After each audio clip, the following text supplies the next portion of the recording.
मैं आपको ये बताऊं कि ये जो राजनीतिक लोगों ने इस पेंशन के सवाल को एक तरीके से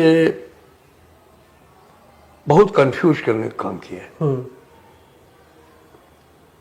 ये सारा जो कुछ भी पेंशन के बारे में आज सरकारी कर्मचारी जो है वो उसको जो त्रासदी है वो है तो पॉलिटिकल इशू जी। पहले बीजेपी जो है उसको ले आई, बाद में पीएफआरडीए एक्ट ला करके कांग्रेस ने इसको और सीमेंटेड कर दिया।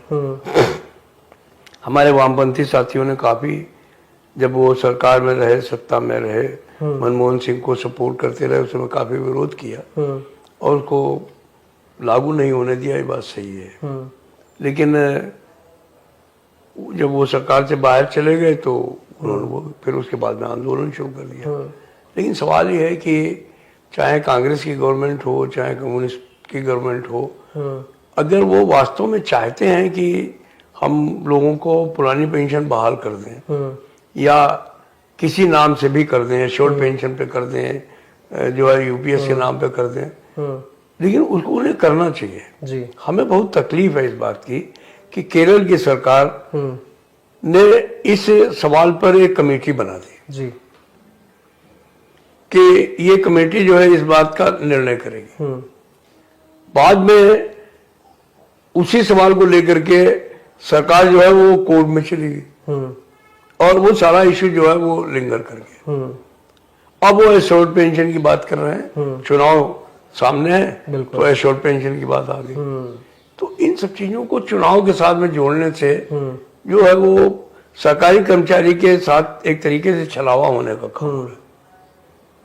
हम लोगों ने भी इस लड़ाई को बहुत गंभीरता से लड़ने का काम किया और बहुत सारे संगठनों ने हम लोगों का बहुत साथ भी दिया और हम लोगों के साथ में जो भी जेसीएम या नॉन जेसीएम के लोग जो इस आंदोलन में जुड़े, उन लोगों ने एक तरीके से एपॉलिटिकल तरीके से इस लड़ाई को लड़ने का काम किया।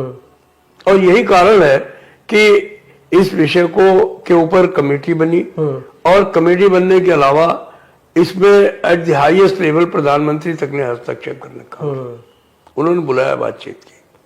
तो जो हमारी मूल मांग है वो यही थी कि भाई हमारी जो राष्ट्र पेड रान है जी, उसका हमको 50% जो है वो पेंशन मिलनी चाहिए। बिल्कुल।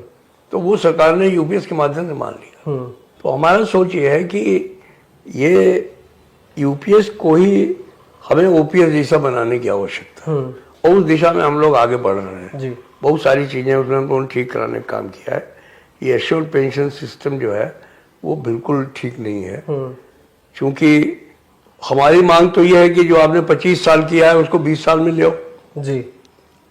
और हमें पूरी उम्मीद है कि आज नहीं तो 2-3 साल के अंतराल पे ये 20 साल में हो जाएगा, जिस तरीके से हम लोग बातचीत कर रहे हैं या वो कर रहे हैं।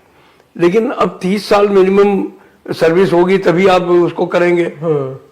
आप स्टेट गवर्नमेंट्स में जाइए, आप तो सबके बीच में रहते हैं, भर्ती जो है आप करेंगे बंदे को 35 साल में, उसकी 30 साल नौकरी कैसे होगी? उसको ऐसे नौकरी होगी नहीं। बिल्कुल।